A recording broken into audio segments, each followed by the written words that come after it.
Welcome back to another episode of Fact or Freestyle, where we uncover facts from BMX. And now we're going to find out what's going on. Let's see how far down this rabbit hole we go.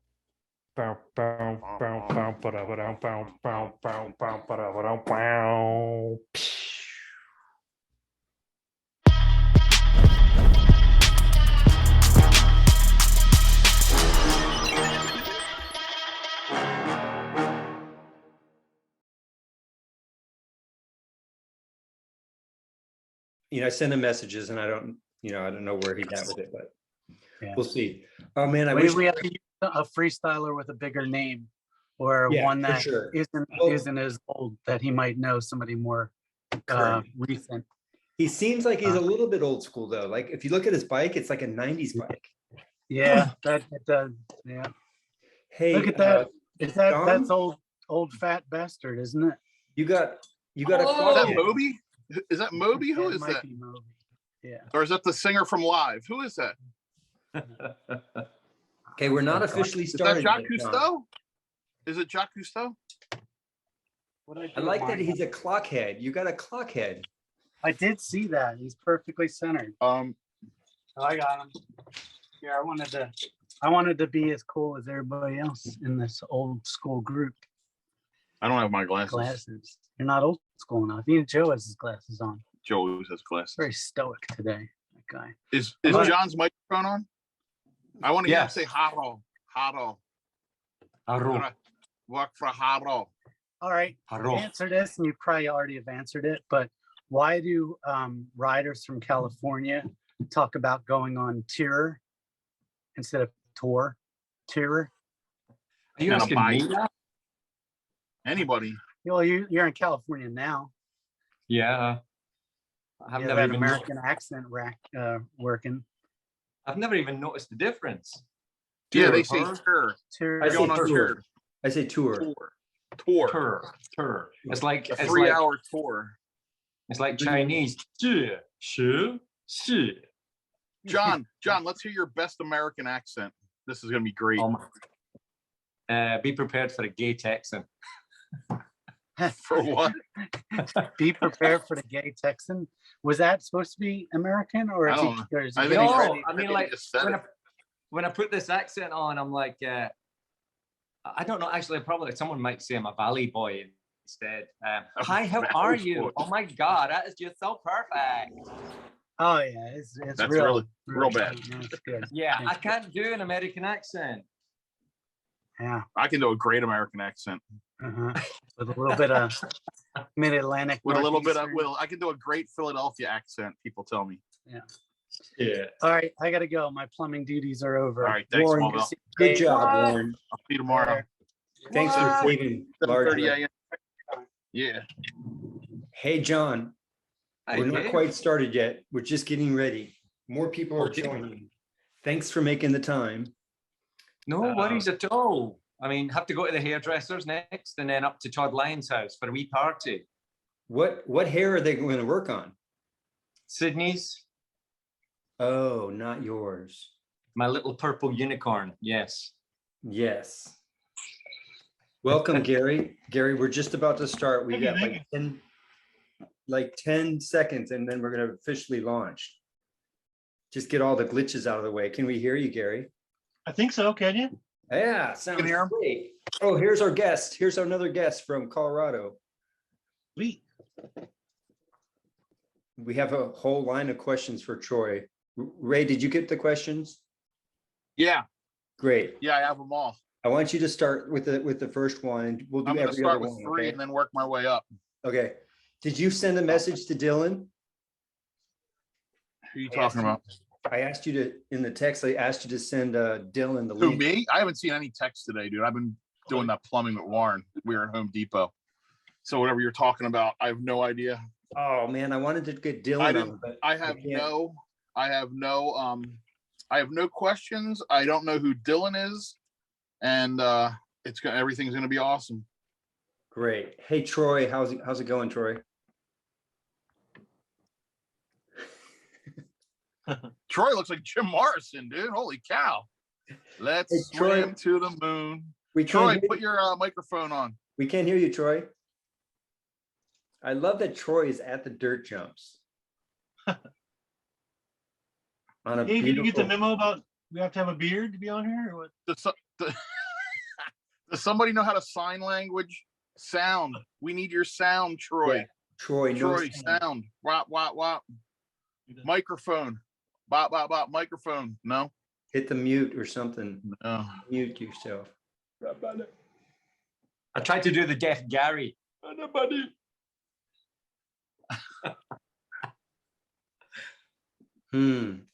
Well, Dave, why don't you have your gray beard on like everybody else? I shaved it off. Okay, Troy, come on. You got to figure that out. Or try logging off and coming back on. Does anybody have a piece of paper and just write Troy, mic on? No, he's Someone's trying. gotta have He knows Piece because of he just. paper in their fancy office, right? Oh, he's going to ask his kid. Perfect. Good job, Troy. Thank you. Still no.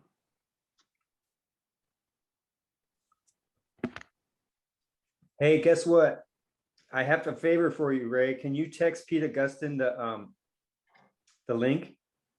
No, I don't have his number. Well, I'll give it to you, but I can't text him for some reason. He So- probably blocked you. Well, Do you want me to send it, Dave? yeah. Can you send the link? Meanwhile, we'll get Troy. We have not officially started, just because Joe's going to watch this. So, Joe, we haven't started the show yet. We're still just getting all the technical glitches done. Ray, are you losing your patience? No, not at all. I'm ready to go. I Great. want to ask Gary about BMX Museum while we're sitting here doing nothing. What's Hey. up, Gary? I'm Ray, dude. How you doing? Nice to meet you, dude. Yeah, yeah. Really good. Nice to meet you. Yeah, I got. So, are you BMX Museum, like the one on Facebook, or BMX Museum, the actual site, or is that both? Is it the same thing? Both. Okay. But there's one with a space between BMX and museum. Okay. Someone took my name and started another Facebook group. Oh, okay.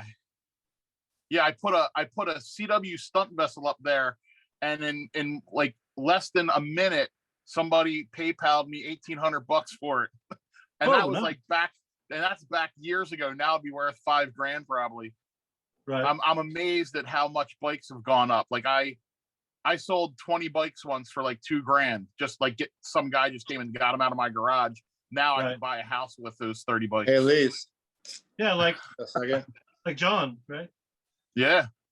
John collected all those. What'd you collect, John? GTs, I think it was. All those GTs. Yes. GT Kuhara GTs and Valero, I think. Valero, you had a big Valero collection. Yeah. Actually, Who I was just that, bought Doug Randazzo or something? I just bought a DP Firebird. That was my first freestyle bike. So I just bought that and I pick it up next month from England. And that's the dual. It's yeah, Gary, it's a copy of the Freestyler. It's a copy of the Torker. I know. But the plate on the seat tube wraps almost down and is a part of the brake as well. Oh, we got So it's Pete. my first freestyle bike, so I'm stoked to get that. Hello, Pete. Hey, Pete, can you turn your phone so that you get a wider screen, No. please? Oh, then we can get all of Pete. See, it's so much better. Troy still has his microphone off, dude. Yeah, his kid was helping him, but Troy's retarded.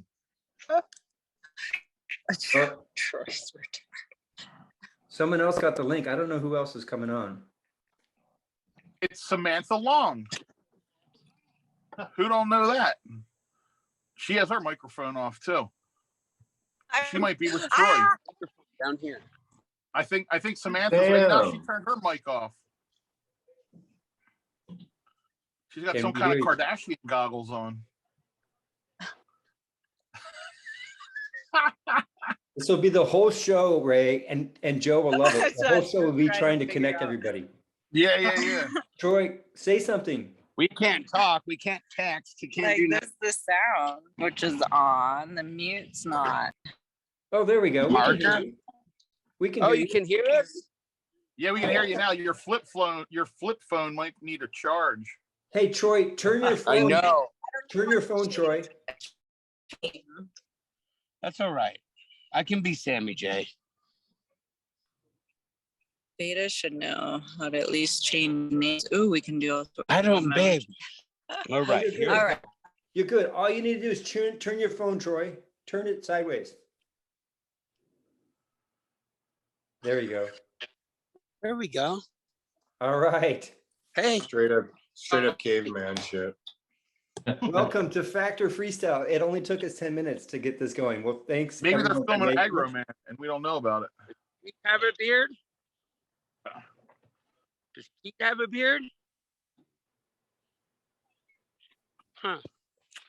I don't think this thing works. Oh, God. Troy, you're just going to have to listen to the show and then, sign language. So, What, you can't hear me? kind of, yeah, we can hear you now. But it's choppy. Oh. Yeah, it's choppy. Okay, so we're moving on. So, Pete, tell us about your shirt. What does your shirt say? Troy McMurray sucks. And he's proving it right now. Oh my gosh, What? that's such a great shirt. Did you have that screen printed right before the show? Yes. That's It's awesome. it says show my love to Troy. Okay, Pete. Look how handsome Pete is in my shirt. Yeah. It was either that or I smoked weed with There he Troy is. Oh, there he McMurray. is. Nice. You want to hold what? What? Did you tell Pete about the dreads? He's working on it. Oh, I'm working on my dreads. Just for you, Pete. Just Fucking for you. 1995 all over again, huh? Dude, there's a thing. Troy, you should dread. You write a pin. Troy, we can't hear you, man. Your reception is terrible. We can't hear you, Troy. Well, Go drive to a store or something that has internet. Starbucks, there's got to be one right down the street in Colorado. There's one on every fucking corner. So, John. So who's all here? I don't know. I see Yeah, I see let's do a quick Ray's round Big table. Head. I Yeah, see Pete. Dave Norrie. I see John Bolgens. And I see some fucking really old man right there. You don't know who that is? No, I know who it is. It's Gary. How you doing, Gary? Good, good. And I'm here to bust balls, man. And Dave's got like some fucking European mustache going on. He's like yeah, it's really weird. Francois. And everybody is gray. This is awesome. We're all well into our 50s and talking about BMX. Let's go. BMX. Let's talk about 40 years ago. Let's do it.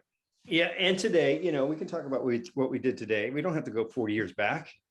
Okay. We can do that. First, I want to start with John. John, how are Yes. you? How are you? Is this your I'm house? good. Are you in your Oh, there's room? John. Yeah, I had This to is- move my screen to see John. John's got his own special place on my phone. So here we go. Yes, this is the house that BMX built. Yeah. Nice. Thanks, And, Gary, for having all my bikes on your page as well. Help Yeah, me. For a while. Bring them back. They're gone. So, Dave, what's your question? My first question is, how are things going? And, we want to know more about your plans for the future. Are you going to go to GT next? Are you going to go to Huffy? What's the brand? What's the next brand you're going to take on? Yeah, I mean, we're going to bring Bully back. I had a meeting yesterday with the shareholders. Joe Hawk actually retired yesterday. So, Dave, Wow. Sorry. How many years is Joe- that? Joe Hawk- How long is that guy there Joe- for? 40 years? 29 Yeah. years at Harrow. So he 29. retired yesterday. He retired yesterday. My role is changing. But yesterday, the shareholder, because there was a lot of miscommunication over the past few months, pretty much no communication. So my shareholder yesterday said, write your own description. What do you want to do at Harrow? So she wants more of the basically the brand marketing and things like that instead of just doing lineage. She wants me actually to be more of a brand, not ambassador, but like yeah, what I was doing with lineage across the entire brand. Bring the love and passion that I have just for our little niche of lineage into the entire company. So I have to write a new job description within the next week, because 2 weeks I'm off to Europe. So yeah, so it's exciting. Next week I've been at Harrow 10 years from the 1st of July, and it's a new chapter. So hopefully I have great news to tell you all. And we're working on a deal about bringing Bob back actually to be more of an ambassador role as the face of Harrow, which could be really cool. Will Bob have his own booth there at Harrow? I mean, he could do, right? He probably would. Yeah. So he won't be working in the office or nothing. He'll still have his own office. But yeah, looking at working more with Bob to be, yeah, the face of Harrow again. So who will be your boss, John? One of the shareholders. I'm now answering to the main shareholder, the C. And she's, yeah, it's her dad that started Kenda Tires. Yeah. And they bought Harrow 29 years ago. And that's Joe Hawk was with Raleigh. Raleigh sold, or West Coast Cycles sold Harrow to Kenda. And Joe came on board, and obviously Jim Ford was there at the time. Bob had already moved. He left in 91. So yeah, it's interesting times, but exciting times now, actually, because I'm getting more of a clear picture on where I want to go with this brand. And so you're not leaving, because there's rumors out there that you're leaving. You're not leaving. It's not that I was leaving. I'm no longer the brand manager. There's no brand manager at Harrow. Zoe. But you're going to be a brand. You're going to be a brand. You're going to look over all the brand marketing. Pretty much, yeah, yeah. And be the face of it and get out there more, actually, more ride outs. I mean, I need to get on my bike more. I haven't ridden my bike in over a month, my 20-inch. And that's pretty depressing, actually. So I keep trying to ride with Pete, but he just snobs me off. I'm amazed he answered the text message I sent him just before, Dave. Yeah, well. That's Pete. Pete needed to have a little break. He took a little break for a while, so he's back in the saddle now. Yeah. I hear Pete's going to start entering Flatland contests again, right? I am. I'm working on my game. High-speed sliders, you know? That's it. Yeah. So Gary, No, I think those days are over. Those days are over? No more Flatland from Pete? I don't know. It's weird because I think about like wanting to ride Flatland, and then I go and grab my bike, and my bike is like not even close to being a Flatland bike. So I feel like if I had a cool bike put together, you know, Flatland bike, and I'd be more motivated to try to go do some Flatland. For sure. But, every time I think about putting a bike together, I always like go back to like, it'd be nice to have my RL22, because that's one I really like to ride flatline on. And then I start seeing the prices of like a bike like that. I'm like, well, you know what? I think I'll just go do some skids down the street on my bike, on my lineage. So that's what I do. Yeah. Have you been following the Flatland recently, Pete? Because I know you spoke highly about it. Did you watch the X Games? Yeah, I did, and just blown away that it's like the Japanese have taken over, man. And I'm just blown away by everybody and all the skill talent, you know, skill level. It's super high. You know, I keep up with all BMX. It's not like I just watch street riding and stuff like that. I like to watch everything and see every guys push it at every level. And Flatland is at the highest level of anything. You know, to be honest with you, with me, it's like what I see guys doing on Flatland. If those guys went out and just did like 10% of that on street, kind of like applied it to street, they'd be some of the best street riders. So I just think the skill level is just so high that, you know, the balancing and, you know, it's incredible to me. I'm blown away by Flatland. Yeah, and it continues to progress. And like you said, the Japanese, they get younger and younger. Yeah, man, they look like they're about 12 years old and they're just killing it, you know. And it's really weird that you have to watch things like 4 or 5 times to really process exactly what they're doing, you know. It's not like you can just like watch it 1 or 2 times and be like, oh yeah, I saw what he did, or, you know, how he got into that and got out of it or whatever. It's, man, you got to watch it over and over and over again, and still you're like, man, it's kind of like defying physics a little bit, you know. It's trippy to watch, you know, because, you know, the Flatland days that we came from with the balancing and the hopping and all that kind of crap, and there wasn't a lot of like, you know, like fast moving rolling stuff back then.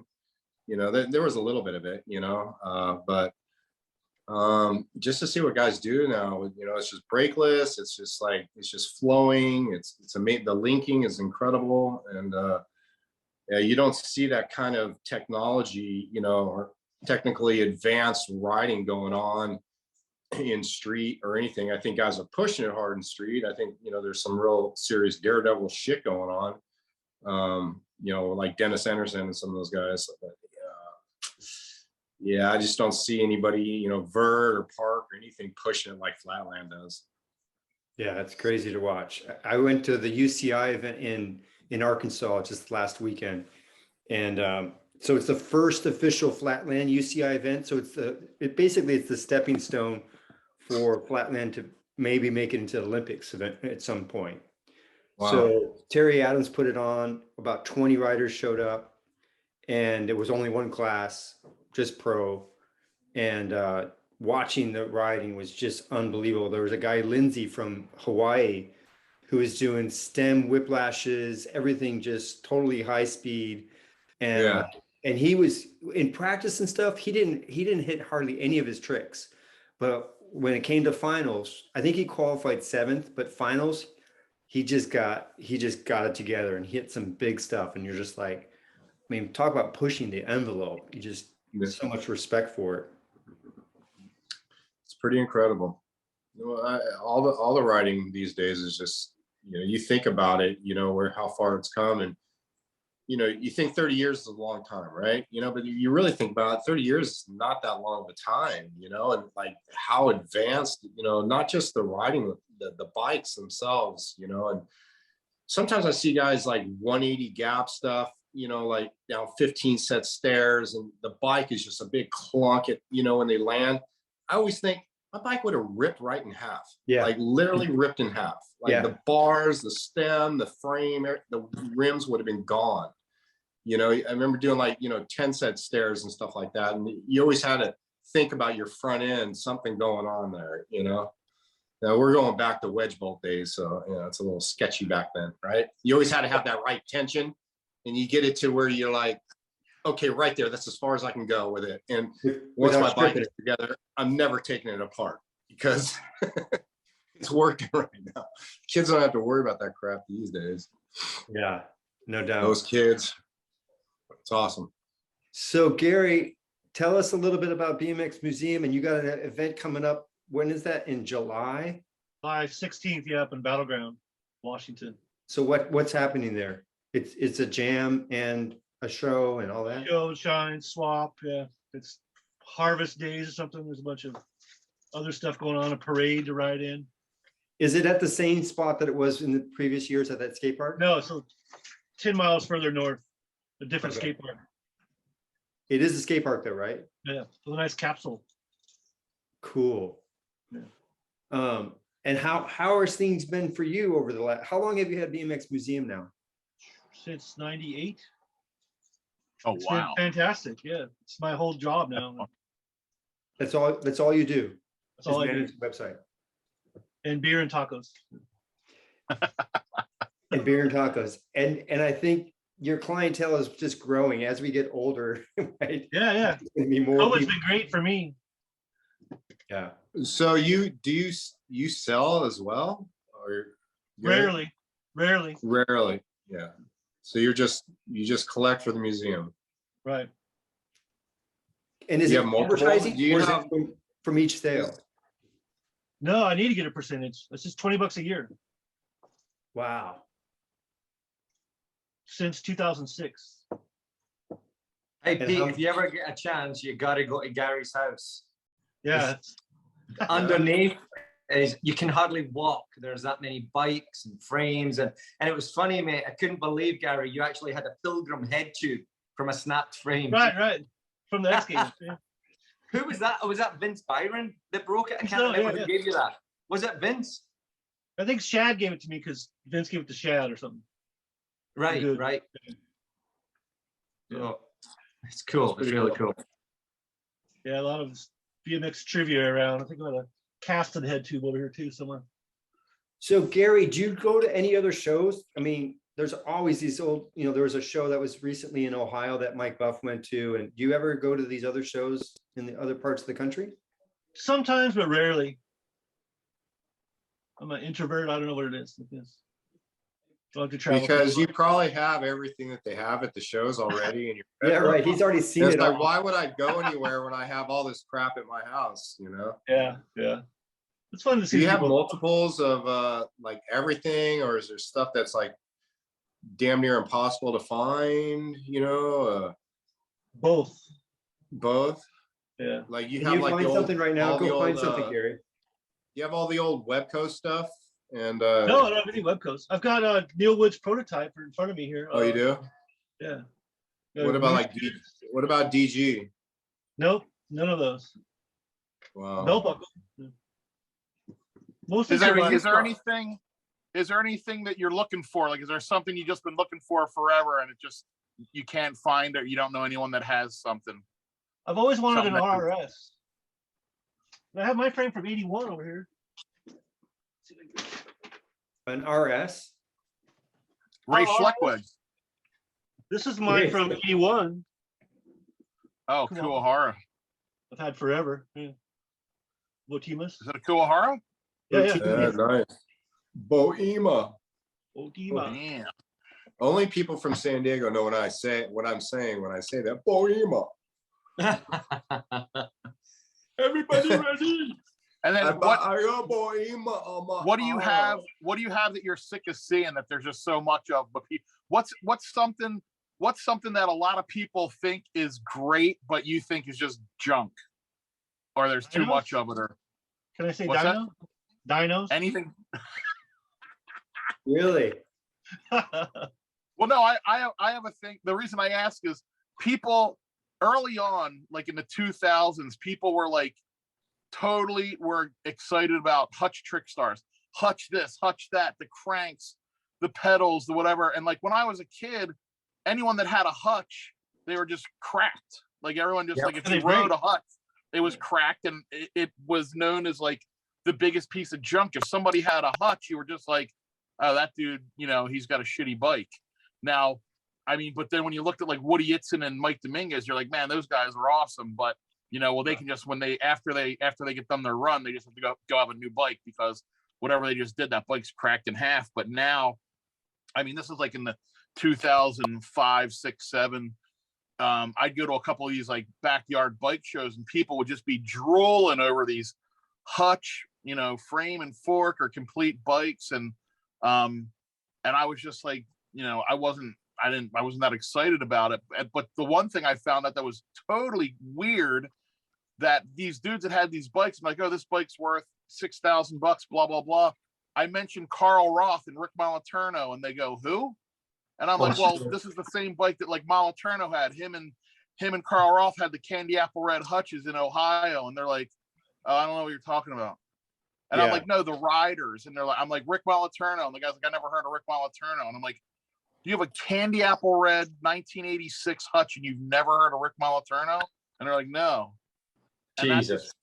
I was just like, that's really weird. Like they just got into it because they liked the look of the bikes. Like later on in life, they weren't kids riding, which I just found strange. It might be normal for now, but back then it kind of soured me on collecting bikes and going to these shows, because you'd want to talk about not only the bikes, but the team or the people that had it, or like the individual riders. And these guys couldn't do that, and it was kind of lame, So I agree. Yes.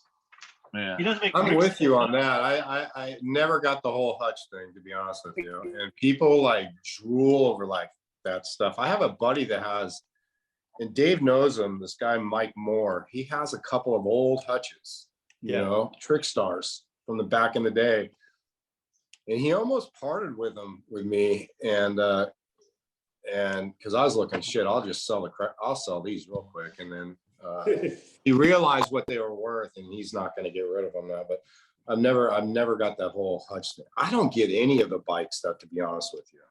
To me, it's just, I mean, I see the nostalgia and the coolness, but how some people just like geek so goddamn hard over the bicycle, even, I don't know, I might sound like a total ass when I say this, but I think there's too much emphasis on the bike, than the actual, it's, okay, how can I put this?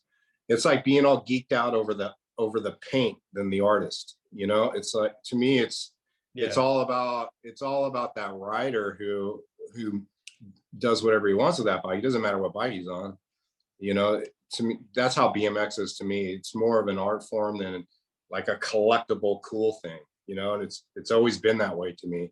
That I never cared what my bike was like, what it looked like, or I never cared anything about my bike. I was stoked that I got some actual free shit, and I was able to, be like, all right, I didn't pay for this, so I could kind of smash it up, and there's more coming.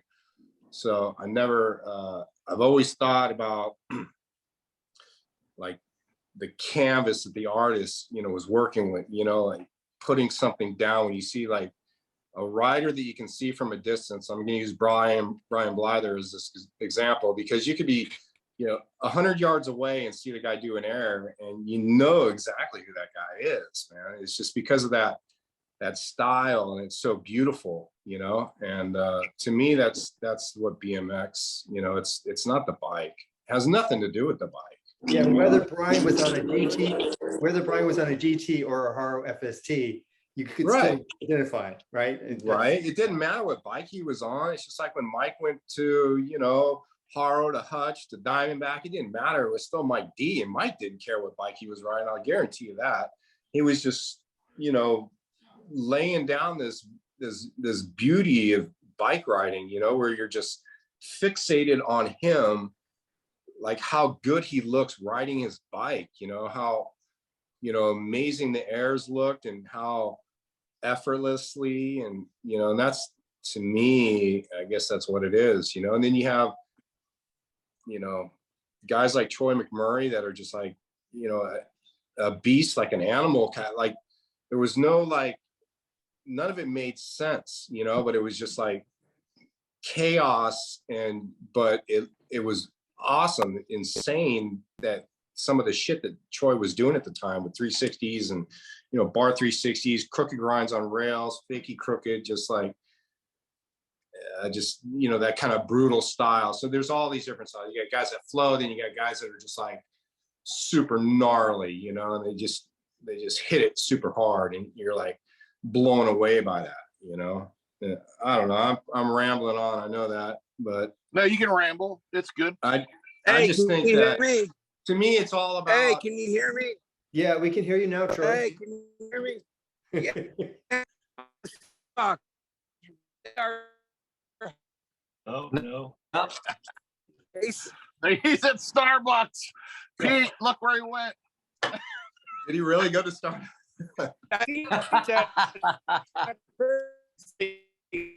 We're hiring too.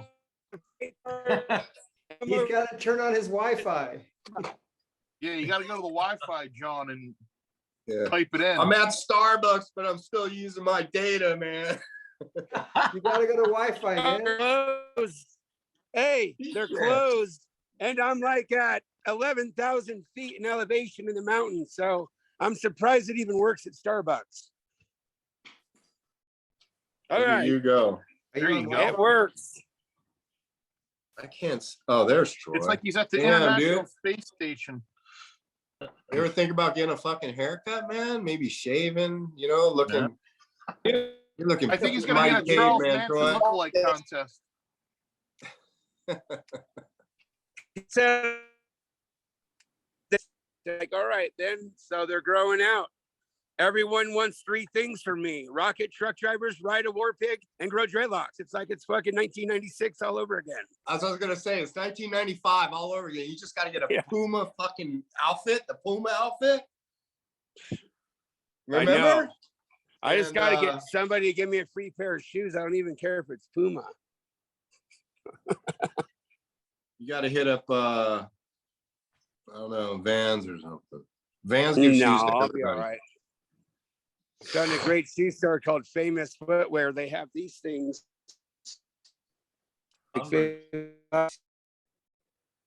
Yeah. So what's going on there? I don't know. He's handsome. John is still at heart. He's not a marketing dude. Hey, Troy, check to see if you're on Wi-Fi or if you're using your data. Yeah, that might help. I don't think you're on Wi-Fi, Troy. Wow. Hey guys, when you were talking about huts before, I think huts are so expensive today because everything did break back then. Wouldn't you agree, Gary? Yes. Yeah, there's not many around that weren't broken. So I guess, yeah, they're so rare. There's so few, yeah. Supply and demand, right? But everything Totally. broke back then, man. I mean, Haros would last not very long either. I mean, they all I know. broke. Mostly They're all features, cheap. but I then- mean, when I got on a red line, I realized how good the quality was in a red line. Red line made some good stuff, you know. But they still broke. How many did You you know break? one thing, when you're talking about red line, Pete, and this gets to me so much, like the red line 401s, honestly, they were shit. I twisted them so quickly. I wish I knew how great Profile were back in the 80s. I wish I knew. I didn't get it in Scotland. We didn't see much of the advertising for Profile. I don't think anybody did. I think everybody was just high on that, you know, red line, you know, 401 cranks, you know. But obviously, once you went to the longer ones, the 180s, you know, you would be bending them. Yeah. I broke the axles on them twice, like completely sheared the axle in half.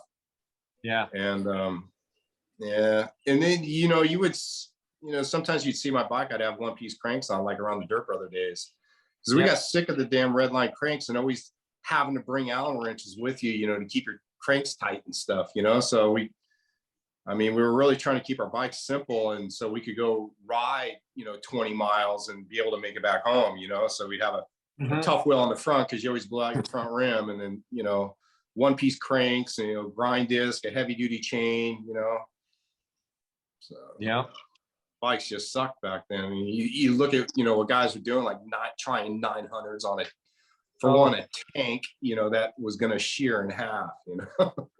Yeah, exactly. I know. I was just thinking of the 900s at Mansfield that Matt was doing on the Master 1990, and yeah, he was on 1-piece cranks when he did that first flare as well. 1-piece crank. Yeah, because they were stronger than a redline crank. Yeah. And they would bend and not break. Back then, they cost like $20 or something for a pair of cranks. Yeah. So it's like a no-brainer. I loved 1-piece cranks. Hell yeah. I thought they were dope. Yeah. I had a Mongoose Hooligan, 1-piece cranks. Those things never bent, ever. No.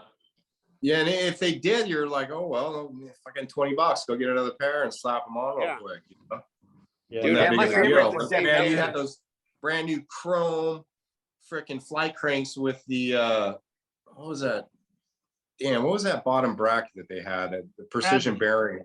Hadley bottom bracket. There you go. Yeah, you had to have the anodized Hadley bottom bracket and all this stuff on your bike. Yeah, I remember those days. Good old days.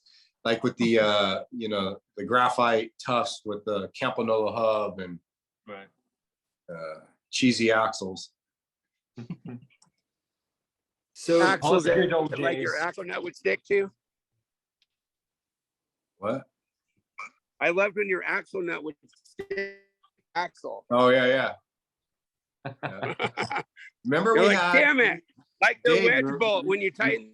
You're like, same thing. Like, right? Yeah. All right.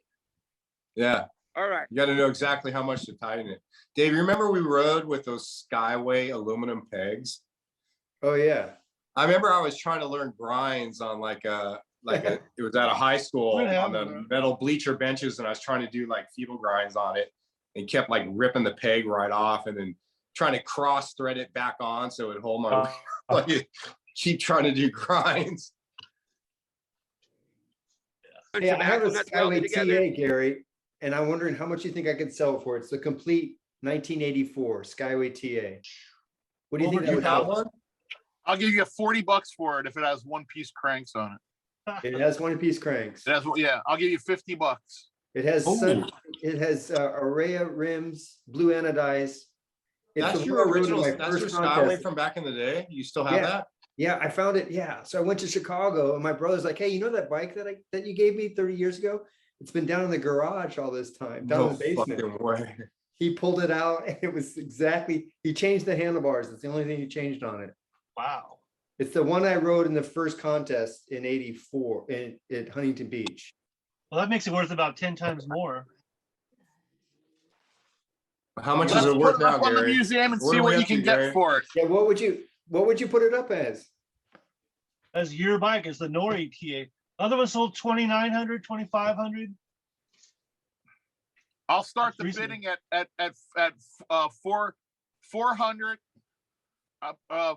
$4,130. There you go. Perfect. 1,000? Yeah. $4,130. You don't have I to. think you just sold a bike, Dave. I think we just sold it. I don't think People want to. People. We just started it and we ended it, Ray. That's done. I need a lake jumper. I'll use that for my lake jump. Dude, I'll pick up the shipping, man. Ray, that's just not how you like open a bid. You know, I mean. Yeah, why not? It would go for more than that. Start the bidding. Yeah. I was gonna start, and if people were like, "Hey, Ray's gonna buy Dave's bike for $4,000, a little over $4,000," then they might think, "Wait a minute, maybe I want that bike." And then when that dude bids, $4,300, I'm out. I'm like, I don't know what you're talking about. I don't want that hunk of junk. It's like buying a hutch. Yeah. A local guy just went and bought a bunch of Eddie Fiola's bikes and helmets and leathers and trophies, and it was well over 10 grand. Well, he told me recently. Yeah. I don't know if I'm supposed to say this, but he sold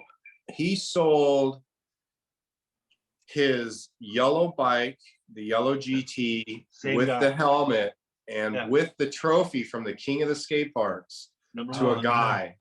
Yeah. For I know how much it was. He sold it for. What did he told me for? Huh? $12,000. You're way off. Way low? Way low. Yeah. Oh, that's well. Then 25. You don't even got to tell us, but that's awesome that he could get that kind of tax. Hey, just think of double that. Think of how psyched the dude is who got that.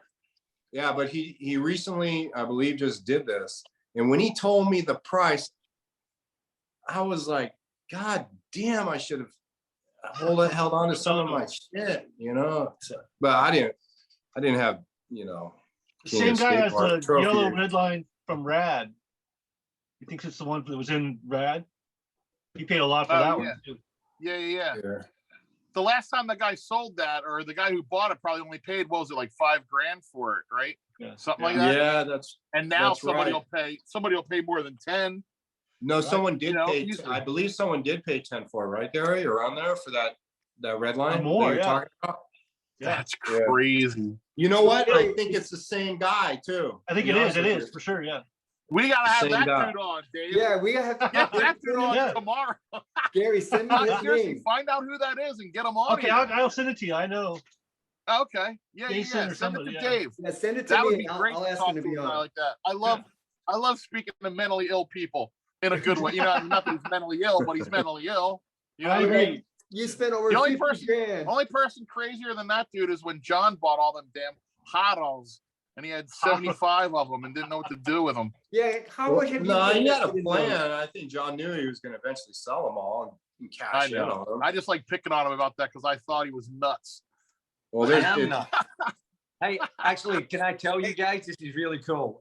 Speaking of expensive bikes, do you remember a couple of years ago, Mark Gray you remember Mark Gray tried to sell Dave Mears? What? Do you remember Mark Gray tried to sell Dave Mears' gold bike for 50 grand? Oh wow! Did anyone Well, buy it didn't. Obviously, it didn't sell. And Xavier Mendes bought it from him for a very low price, obviously. But Xavier just donated it to the museum over in Tulsa. As long as I was going to say that bike should be donated. as long as they restore it, so Tony D is actually going to get it all gold plated again, and they're going to have it on display. Nice. That's awesome. So I thought that was really cool of Xavier to do that. It's if they ever get rid of it, it has to go back to him. But they're paying for the restoration because it's corroded to fuck. Ray, it's going to be right next to your helmet. Did you guys know that the eyeball helmet's going to the Hall of Fame? Did you know amazing. That? And I also heard, Pete, that they're talking to you about doing some kind of skin graft off of one of your tattoos and putting it in the Hall of Fame. Is that true? No. They're not. No, I've never been talked to by the Hall of Fame. You have. You're on the list, man. You've been nominated. You're on the nomination. They notified me after the fact that it was a typo. There was a mistake that I was on the list.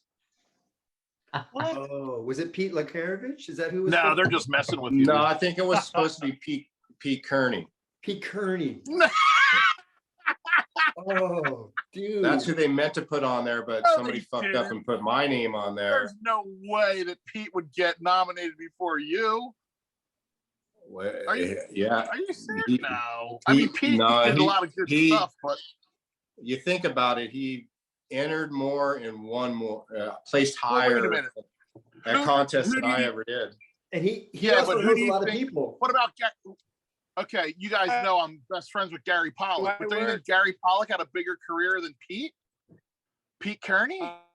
Gary was Pete Kearney was involved in a lot of the bully ads. I mean, Gary Pollock, what did he really do? I mean, he did some flatland, did some airs, did a little bit of touring. Yeah, but I mean, like for competitive wise, he won every contest in 14, 15 expert for like 2 years, and then went to the 16 and 17 and won the overall 10 times in a row. It's like, he's got to win the overall. I mean, he can't just like stick to one thing. I mean, you got to do everything.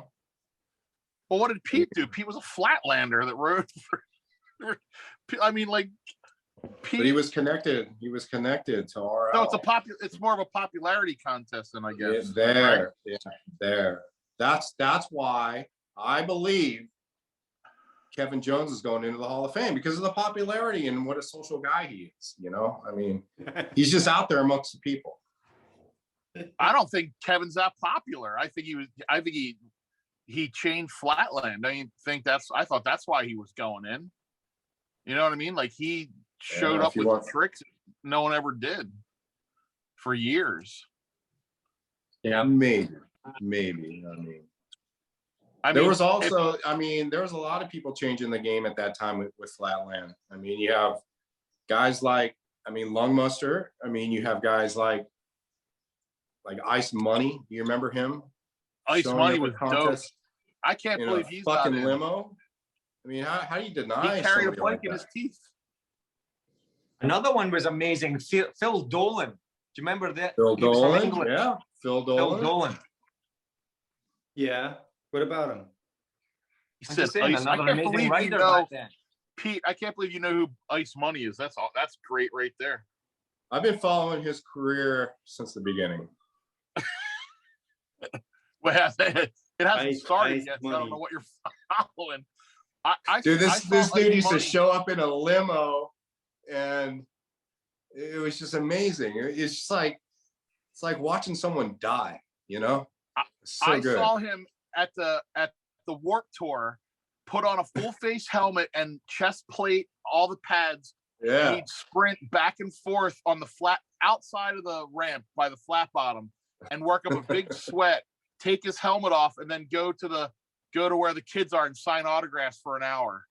Oh, and I just stood there and I was like, I can't believe someone just doesn't remove you from this event. Like he wasn't even supposed to be there, and he ate it up. And I was just like, I kind of felt bad for him because I don't know if he's like mentally challenged or what his deal is, if he's like a slow adult, but he's not normal. Like, who does that? Like, it's, Yeah. you know. But I mean, I since would, we're on but this I subject, don't think I'd get away since with we're it. on the subject of like goats of Flatland, you know, obviously Kevin Jones is like probably at the very top, right? Kevin Jones probably at the very top of goats of Flatland, right? But you guys, like Dave, yourself, I'm asking you, Dave, like, where does Chase Gwynn fall in all of this? Right next, I mean, right there's two under. guys. Okay, there's two guys when I think of back in that day, that time and era, that were just like seriously. Well, you know, obviously Kevin Jones. Like every time you saw him, it was like a weird enigma. It's like, holy fuck, there's Kevin Jones, and look what the fuck he's doing. And then there was the guy I rode with a lot, and you did too, is Chris Day, right? And then there's Chase Gwynn. So where do like these guys fall in like those? You know, obviously Kevin Jones is right there at the top. Man, Chase Gwynn, you know how he changed the game too, though, right? Yep. Yeah, he's right there with Kevin. I would call him an equal to Kevin. And I think Kevin would say that Kevin, I believe, thinks Chase is an equal, like they're the same dude. But you know what I mean? Yeah. I just like we just said, or I just said, or whoever just said, it's a popularity contest. You know what I mean? Like Kevin was sort of like the first to get recognized for doing Flatland, but Chase, you know, was killing it, you know, like was Bob Harr the first guy to do a rock walk? Probably not, you know, but he figured out how to do it, and he's the godfather of freestyle, but there are other people doing it, you know. Well, the progression, I think it's the added, you know, value of, you know, the progression that they took it to, you know, a whole another level, like leaps and bounds. You know, it's not like, he's got a couple other tricks up his sleeve. It's like, you know, back at that time, we didn't have the social media and stuff. We didn't have the videos really, you know, you would just hear about stuff with Kevin. So everything was like, always like a big mystery, you know. You know, he was an East Coast guy. And then you would see him at the contest, and you would just see how dialed he was, you know, and how really good he was, you know. But Chase, I think there was more video at the time, you know, with Els Bells videos and stuff. I think you would see more of Chase out there. And obviously, the other thing about Chase, Pete, with Chase, I think he did everything that Kevin did, but like reverse and like goofy sided or whatever, like the other side of the bike. Everything was so much harder. Is it really loud? No. Oh, sorry. We got company. So we know that. Okay, so we have Kevin, who I think is like probably the best to go, and then Chase. They're pretty even. They're right there at the top when we're talking about these. I want to talk about Flatland the whole time. And so, okay. Now I know for a fact, because I rode with Chris a lot, you know, those jam circles at contests and everything. And nobody wanted to step in a fucking jam circle with Chris. Nobody did. I remember at Pipeline seeing like all the top Flatland pros out in the parking lot, and Chris started riding, and none of those guys would even ride. They all just sat back and watched. Woody, Martin, all those guys, they just sat back and watched Chris like just steamroll through shit, you know, like super fast, super aggressive, on point. So but he was an amateur. He wasn't a pro, but I felt at that time, when he was at the top of his game, probably general days, like he could have probably smoked every pro. Without a doubt. What do you think about that, Dave? I think he could have definitely. I mean, watching him go from this little kid that showed up in Mission Beach, remember? He was just this little kid. Yeah, and Balboa Park, we'd go meet him. His mom would drop him off at Balboa Park. And he would watch us. He would watch us for a weekend, and then he would learn like every one of our tricks, and then some, like in a short amount of time. So I feel like his progression was so quick, and definitely he would have, if he would have been pro and competed in Flatland AFA, I think he could have done really well. Yeah. Yeah, I thought he was. When years ago at that one Florida contest, Chris Day was there, and he was there, but he wasn't allowed to enter because of something back at home or whatever. He was on dyno, and he may have got kicked off right then. But I was videotaping all the parking lot stuff, and when I got home, the Plywood Hoods came over, and I was like, oh, I got the Florida contest, and here's the video. And as soon as they saw the parking lot footage, they were like, oh my God, this is what we want to see. And they were blown away by Chris Day. So I absolutely witnessed Kevin Jones and Mark Eaton dying over Chris Day and how good he was. And he was like 16, 17 years old, however old he was then. So they loved. Was that Pleasanton or something like that? It was West Palm Beach was the contest. Yeah, that's and right. Jason Parks was there. So Do you have I that remember footage, Jason Ray? and him were there. Can you find that footage, Ray? Yeah, I have a couple of it on my I have a little bit of it like up on Instagram of him riding. Yeah. I mean, I can't find it right now, but if you went to my Instagram and scrolled through it, there's some Chris Day riding. Yeah, that's where we need Joe. Joe's not on the show today, but Joe would do that for us. But yeah, that's a good point. So who else, Pete, did you think of in that era that was like in the Flatland scene, a bit underground? Well, there's Jay Myron always surprised me on Flatland because he could actually, you didn't even think that he rode Flatland, and he could ride Flatland really good. Yeah. And then Dave Mirror would trip me out too. Like he'd break out all these Flatland tricks, and I'm like, wow, dude, I didn't even know you could do that. So those guys always kind of caught me off guard because I never thought of them as like Flatland guys, but they totally ripped at Flatland. So it was trippy to see them, riding Flatland. Dave, you've always been a guy I love to watch because you're so consistent and dialed, and you're such an entertainer, and you really go to the, you have your own thing, and it's an amazing thing to watch that you've been doing this for all these years, and it's so polished and dialed, and nobody's ever tried to like copy you or emulate anything you're doing. And you're just like there's competitive guys, and then there's guys that are like underground or whatever. Then you got like the show guys, the guys that really perform, that can go out and perform always. And I think you're at the very top. I mean, as far as a show guy goes, a performer, a guy that puts smiles on kids' faces, I think you're at the very top, Dave. Well, thank you. Pete, Ray has what do you call me, Ray? Ray has a title for me. My favorite show rider from the 80s. No, that's what you said. Oh, that was just teasing and fun. I was trying to get under your skin when I called you a show hack. That was my comedy side. We know you're not a show hack.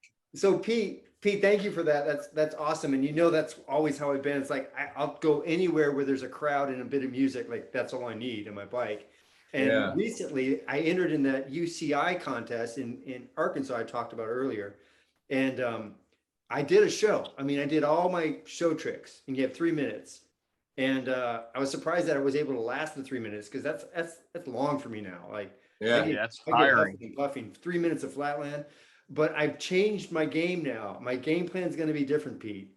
For contest runs, I'm going to try stuff that's super hard for me, because the show stuff the judges don't judge it very hard. Don't even know if I'm on. Troy, you're on. We just can't hear you very well. Dude, I'm not going to give up, man. Hey, so I'm like in the mountains at like 11,000 feet above sea level. And I don't even know if you guys can hear me at all when I talk. We can. All right. Well, it's been quite the enjoying ride. I drove all the way into town, like 3 miles to a Starbucks, and I was like, I don't even know if it's fucking working. Troy, your dedication, Troy, is just phenomenal. Thank you. It's phenomenal. So what's going on? We're talking old school bikes or what? Yeah, we're talking old school bikes and telling stories. How are you doing, Troy? Dude, I'm living the dream. I got Sammy J in June in the G20. We're in the mountains at our favorite spot. Drive like an hour and a half up here, ride all day, drive home at like 10 o'clock at night. The skate park is right next to it, so the girls are shredding. So, dude, I don't know. I'm happy. Fuck yeah. That's great. Good to And hear. Pete, you're beautiful. John, you're a handsome dude. I'm glad to hear you're still at Haro. I was like, what? Come on, there's got to be a catch. Thanks, All man. this Appreciate it. publicity. You guys get all this way that ageism doesn't matter to you because everyone's into it. Totally. For me, I'm ageism. You know, I get my 300 likes. I'm good. Nice. Look at this. Look at this place. Look at this place. I wish I could move. These trails are beautiful. How's your leg, Troy? My leg doesn't bend. That's as far as she goes, but the rest of my body works. You know what I mean? Yeah.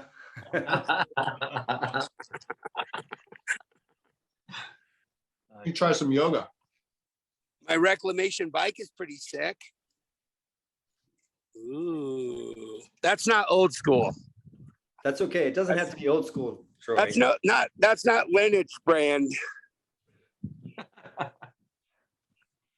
Even though I think those bikes are sick. Thanks, mate. You're doing a great job over there. What's on your shirt? What bike is that? Poor boy Oh. Steve sent me it. Oh, I love it. Pretty cool. Way cool. And Pete, When that you come shirt you're rocking. When you coming back to San Diego? When Pete and I get married again. Yeah. Yeah. We got divorced. He got upset with me. I haven't been back. We've been 'Cause divorced I'm 3 like- times now. I know. That's the best thing about a rad friend is you have your differences, you scoot on, and then you're like, I just love this dude too much. Look at him. Look at how beautiful his eyes are. Look at him.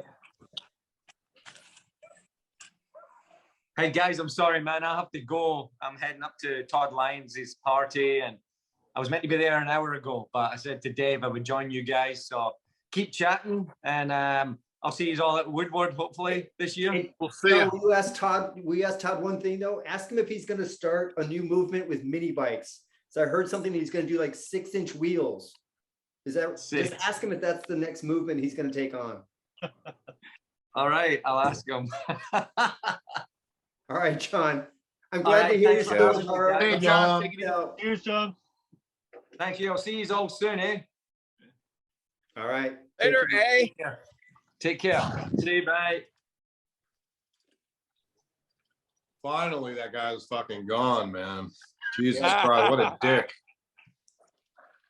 Was that Martin Apparillo? Who was that? What was that guy? So Man, I can't even stand listening to him with that goddamn accent, man. Horrible. well, he's going to be still on Haro, so I think he's still going to be, out there a lot, Pete. You're going to have to deal. Just deal with it. Just deal with Hey, it. Pete. When was the last time you talked to Jason Parks and what's he up to? Oh, wow. You want to go there? Well, just give me the short version. He was one of my favorite riders back in the day, just because I just liked his style and I just liked his attitude, and I just dug him. And he last me time I too, saw man. him He's was one of at my a- best friends. Yeah, I know. That's why I was asking. Where do I begin I mean, with Jason? you don't gotta dive in. I just want to know like where he is, if he's, how he's doing, and just the short version. Okay. You know. The short version is that the last I heard of him, I spoke to Ronnie Wilton maybe 6 months ago, and Jason is still kind of around. I believe he's homeless. He had Jason Parks. Yeah, he had a really bad brain injury skateboarding, and long story short, I don't think he ever recovered from that fully. You can hear it in his speech. Yeah. I think he lost his sense of smell, so he doesn't smell anything. Kind of like me right now, because I just got COVID and I can't smell anything at all. It's weird. But anyway, he got COVID again? Dude, I'm just now getting over it. It literally kicked my ass. Like, I thought I was gonna fucking die, man. No, I didn't think I was gonna die, but man, it was really bad. And I've had the sinus infection. Anyway, enough of me. Yeah, I got COVID real bad. I've lost my sense of smell and taste. I can't taste anything either. It's weird. Damn, Anyway, that's, Jason, sorry to hear Jason, that. he's had a long drug addiction, and that toppled with a brain injury. Yeah. It's almost like he's like 13 years old. Oh And man, I had no idea. I had no idea that he was in that situation. It sucks to say this, So man, because I sad. love Jason. I really try to help him out on several occasions, and had him living at my house and everything, and had because I don't know if you know this, that Jason is a veteran, and so I had him all lined up with the VA hospital to get him help, neurological help with his drug addiction and everything, and came down to it. I was getting ready to take him there, and he said, "Nope, I don't want to go. Can you just take me to some long-term shitty ass hotel down in El Cajon?" So yeah, it's sad. It sucks. It's but really he still skates. I guess he's still a pretty good skater. But it's almost like, and with all this, I was in contact with his dad, and trying to sort it all out with his dad to get his son help. And it took a toll on me and my family because this went on for a long time. But he just refused to help himself, and I said, I can't help you anymore. You can't live with me anymore. And because it was obvious that I have 2 little kids, and it was obvious he was doing drugs. So Right. And I can't be involved with that. Yeah. But anyway, I think he's doing okay for the circumstances. I think he just bounces around from friend to friend and kind of sleeps on their couch, and he skates, so, I love him to death. He's one of my buddies. Dave knows very well that Dave and I and Jason, the 3 of us really had a tight bond growing up together, Yeah, we did a lot of sessions together over the years. And I saw that too earlier too, Pete, where he started having drug concerns, way back when.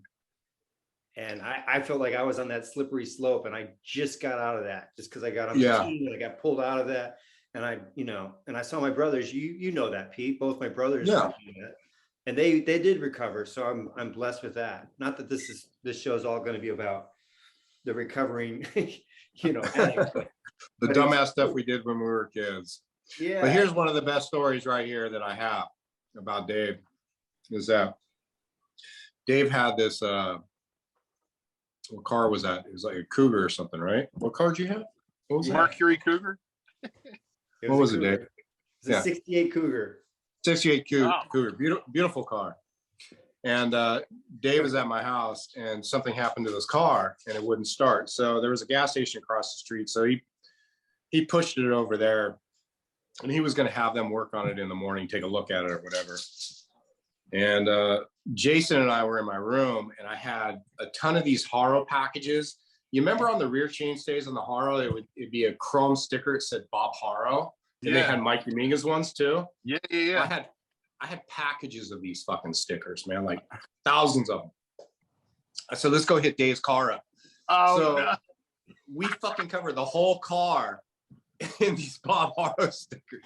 Dave hates me for this, man. He just wants to punch me right now. I can see it in his face.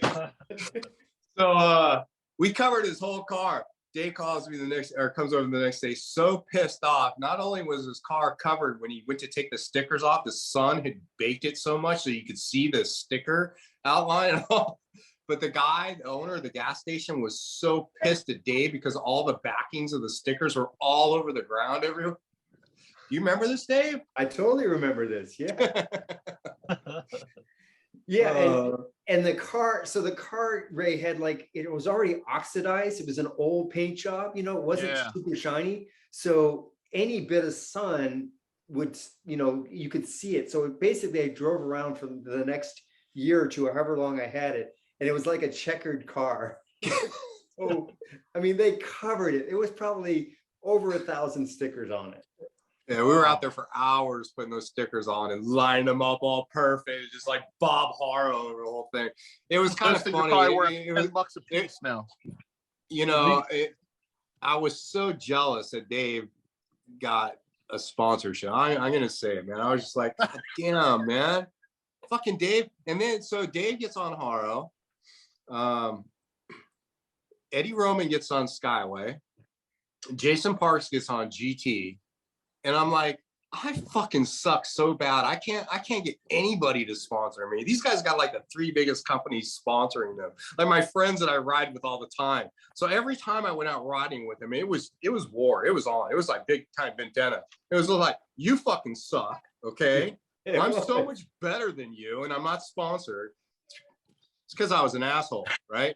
So and I would come, Pete, when I come riding up to the beach, and then he'd be like, "Oh God, here comes Nori. He's got a brand new Master, Master. Oh God, why isn't he wearing his leathers?" Like, yeah, he'd give me like, so where's your much jersey crap. at, Dave? And I remember we were at these jumps one time at Balboa Park, and I'm hitting this jump up, and I'm like, "Hit it up, Dave."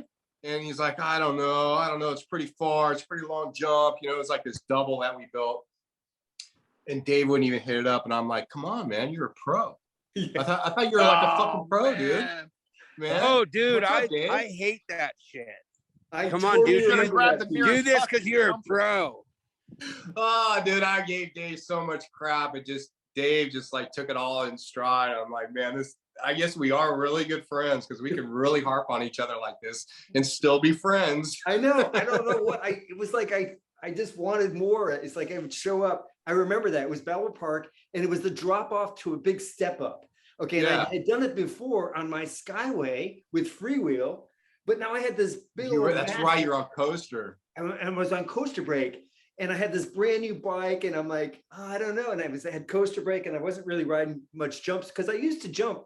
That's what we used to do. We used to go through the canyons. And you were a really good jumper, man, back in the day. When you had, I think you had like a pedal power or some shit. I had a DG and I had a dirt slinger and I had a... The dirt slinger, that's what it was. Yeah, dirt slinger. That's the one I was riding when we were doing the bunny hop and we're kicking out on the can.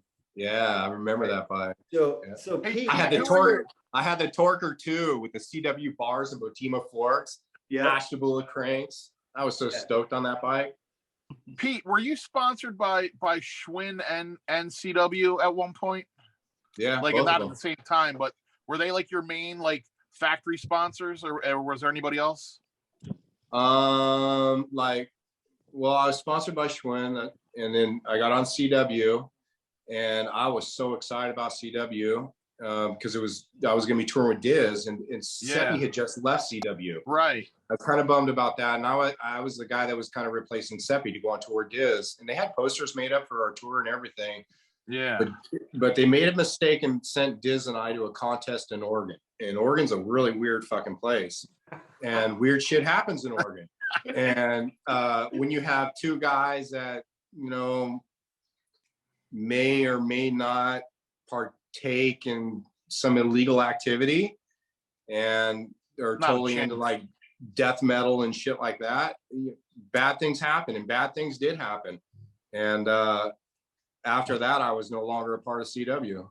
So you were only on CW for a little bit then, right? Like, yeah, I was on CW for a little bit. Yeah, I was full factory ride with CW. Like I said, there was posters of the tour and everything with me on the poster and stuff. But I never went on tour with them or anything.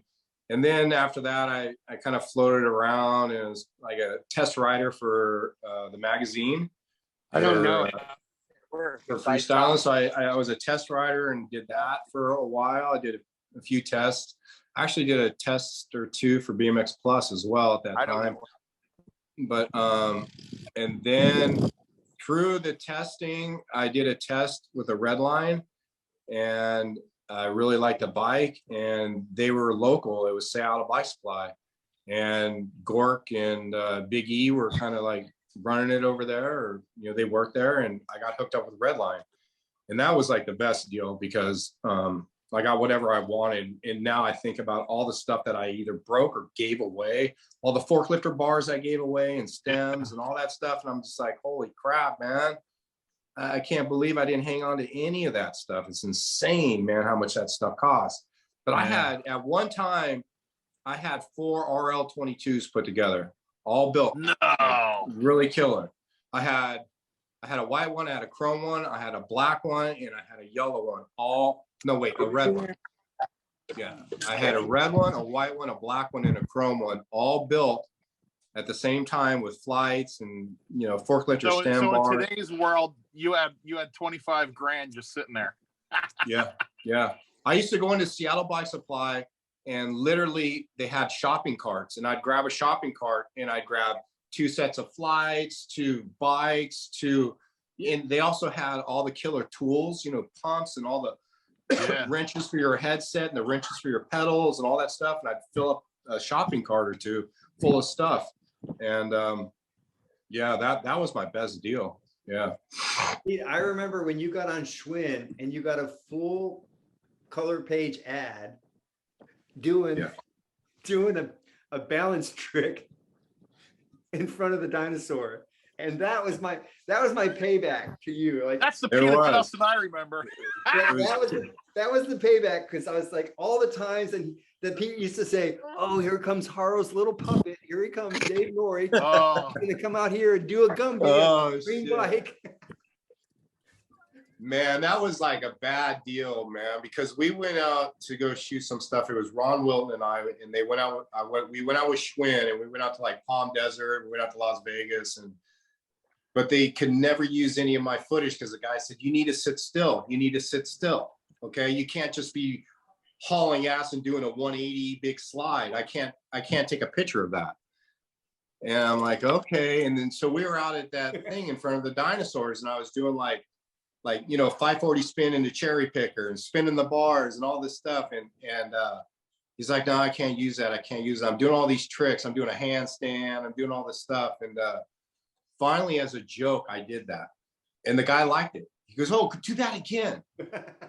And I go, okay. And I did that like that again. And the next thing you know, it's a 2-page ad.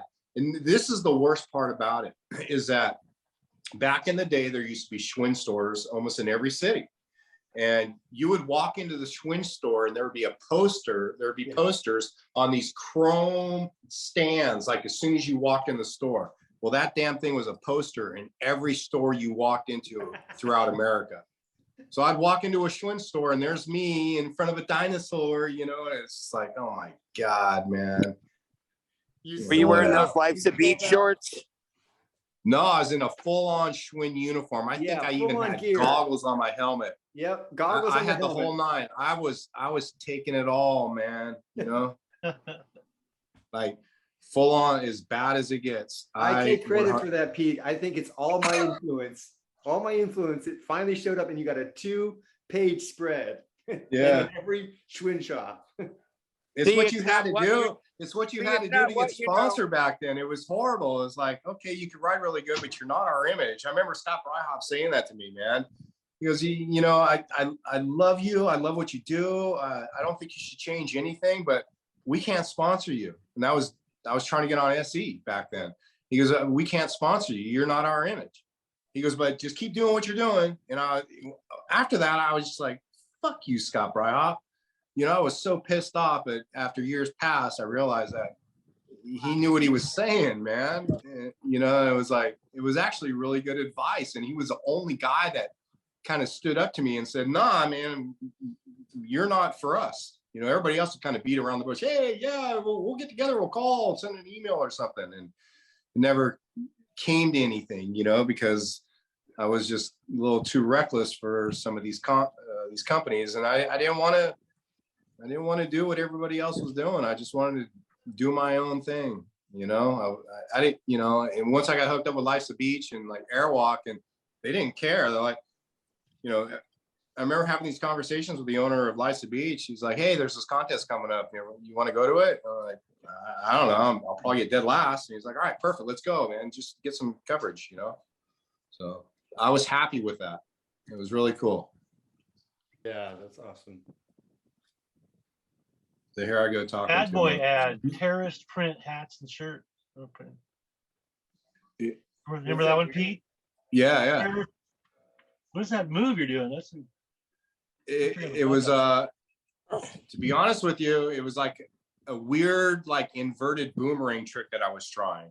Okay, that's pretty wild. So yeah, it was one of those tricks that, you know, you'd hit it like once out of every 50, maybe. Yeah. And What's that yeah. bike? Vector or something? What's the I Schwinn? can't remember what that bike was. But here's Hey, the cool guys. thing about Lysa Beach is that when Look Lysa at Beach this red started, skate park. when Look at Lysa this Beach thing. started, It's when like Lysa riding Beach on the started moon. out, Anyway, I gotta They- go ride. Pete, you're Okay, awesome. Troy. We'll Love have ya. you back, Troy. Love We'll you, have you Pete. back when Love you, you're in your Nori. house. See you guys. see you, Troy. It's calling Did me. I talk too much? No. I got Okay, skate here's the- parks and trails and kids and people and yeah. Yeah, I'm we riding. understand. Go I right, don't know Troy. nostalgia well. All right. Later. Later. So when Lysa Beach Get her started out of out, this I got hit up with thing. I got hit up by them to Hey, how do I some- get out of this thing? You hit the red button. You turn your phone You on. can tell I'm not a Throw the computer phone dude. against the wall. Mm. Put it in a Starbucks trash can. There he goes. Ladies and gentlemen, Troy McMurray. Yeah, he's left the building. He's left the building. So it Left was something. kind of cool because all my friends had all these really cool sponsors, but I was getting all the like scraps. So I got Life's a Beach and Airwalk and Richter pads and stuff.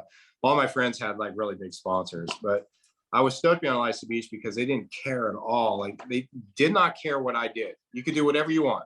You can go out and do whatever.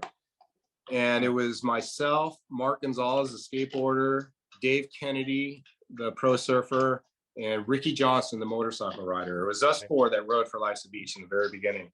Yeah. And then the owner would come to me and say, hey, I got this guy's resume. You want to take a look at it? It looks like he's really accomplished. Like he's won a lot of contests around. Looking for a sponsor. Dave Norrie. And he'd be like Dennis McCoy. You like Dennis McCoy? And I'm like, no, I don't think so. What do you mean? This guy wins like everything. Like he's definitely way better than you. I'm like, yeah, but no, you can't sponsor him. So when you saw people get on Lysa Beach, the only reason why they got on Lysa Beach at that time is because I said, okay, they can. Yeah, They can and be a that's the part way of it Lysa should have Beach. been. That guy Like, was smart. when you saw I Mad agree. Dog on Lysa Beach, when you saw Brian Blyther on Lysa Beach, when you saw like Dave Norrie getting stuff from Lysa Beach, Yeah. when you saw people like that, like Chris Day and everything, it's because I gave the go ahead. What if Dave Ice Nod. And Money it felt really cool to have that power because I was so shit on all the time, you know? What about Ice Money? Would you float him? Ice Money? Yeah, I 100%. He'd be a great 100%. fit. Yeah. Push him out of No, the you- airplane. how can you go wrong with Ice Money? But but it was kind of cool. Like, I could think of like my friends. Like if you look at Lysa Beach, it was just my friends, right? It's like I know, Eddie that's what I Roman, was Dave thinking. Norrie, Brian Blyther. It's just like guys that I like to hang out with. Exactly. I think that's so funny. That totally makes sense now. If you look at like who was on Life's a Beach, it'd just be like, it'd be like if Pete was having a party, who would he invite? That's who Yeah, was- right. It's like a family Chris tree, Day, right? It's like a family you tree, know. right? Like Pete's at the top and then all his friends. Yeah. And Dennis McCoy had to wear his The Adidas worst stuff for guys 50 at the times. yeah. Dennis McCoy's trying to get on Lysa Beach. I'm like, nah, I don't think so. Hey, he can go with vision. He's good with vision. He's good with vision. That's Yeah. funny. I remember you taking me there, Pete. I remember it just like yesterday because we went there and you're like, yeah, let's go to the shop. And we they decked me out. They gave me all these I love that it was like matching pants with a matching hat. And I Yeah. love the stuff. It was like perfect. Oh, their stuff was great. No, they were I never good wore to it, me, man. but- They were so good to me. I got a monthly salary. I got really good photo contingency, and at that time I was getting a lot of coverage in the magazines with wearing Lysa Beach stuff. So it worked out really good. My paychecks are pretty good, and then they would send me places. They sent me to Europe for like 4 weeks. They sent me to Tahiti. They would send me to contests knowing that there's no chance in hell that I'm even going to place in the top 3. That was cool, because there were sponsors at the time that you would have to be in the top if you're going to be getting sent to a contest, Yeah. I got lucky. Yeah, but it was a good fit. It was a good fit. And I didn't know that you were like their sponsor their sponsorship package. You know how many times I'm going to tell this Dennis McCoy story now? I know. Ray's I've all told over it to him. that. He knows. He knows. I know, but I mean, to tell my friends, they're going to love it. Yeah, So- he was really eager to get on Life's a Beach at that time. So Pete, I have a good Dennis McCoy story that I've told before, but I want to tell it to you because you can totally relate to this. And I still don't think it's completely accurate, but I'm going to tell you Dennis McCoy's version, okay? So Dennis came out in his Duster from Kansas City, and he drove all the way to Haro to enter Pleasanton, okay? You remember this story, right? When I first met him was at Haro, and we're riding in the back of, we were back of the warehouse, how they always have the big door open, and there's a little area you can ride. And we're doing some flatland, and Dennis is doing like 540 front wheel, 540s, and he's doing his fancy footwork. He's riding really good. And I'm doing whatever, my slider and quick spins and, my typical little showmanship tricks. And I said to Dennis, like, oh, wow, Dennis, like, you're really good. And he's like, yeah, I've been riding a while. And I'm like, no, but Dennis, like, you're California good. And he swears to it to this day that I said that to him. Now, I don't remember saying that, and I denied it when he told me. Yeah, he makes shit up, dude. He definitely makes stuff up. Yeah, well, and it's almost like I could see someone saying that to him, but it doesn't seem like something that I would say because, I know there was a little bit of a, East Coast, West Coast, Midwest, like people would say, well, all those guys in the West Coast, they get so much coverage because they're by the magazines. Yeah, maybe that's partially true, but I just couldn't imagine saying that to Dennis, but I can imagine saying it to him. yeah, I'm probably the one who said it. You're probably the one that said it at the contest, not, but that was pretty funny. I'm trying to get him on the show, but he doesn't want to use Zoom, so I don't know how to do it. I need to get his neighbor to go over with their phone to use their Zoom. He doesn't want to download. Why doesn't he want to use Zoom? He's paranoid. He's paranoid to download the app or something, or his wife is. I'm not sure. Yeah, strange, right?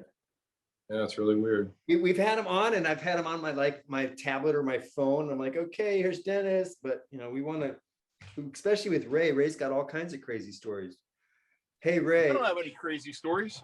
Yeah, tell Pete that story about when you were in high school, or was it middle school, and you had this presentation. Oh yeah, I had to do a thing called PE major. It was like I took a class where you had gym every day, and then it was like for people that wanted to be like a health teacher or like a gym teacher. So my final grade, I of course was getting an F in there. Oh, look at that puppy dog. What's that dog's name? Zoe. Zoe looks just like you.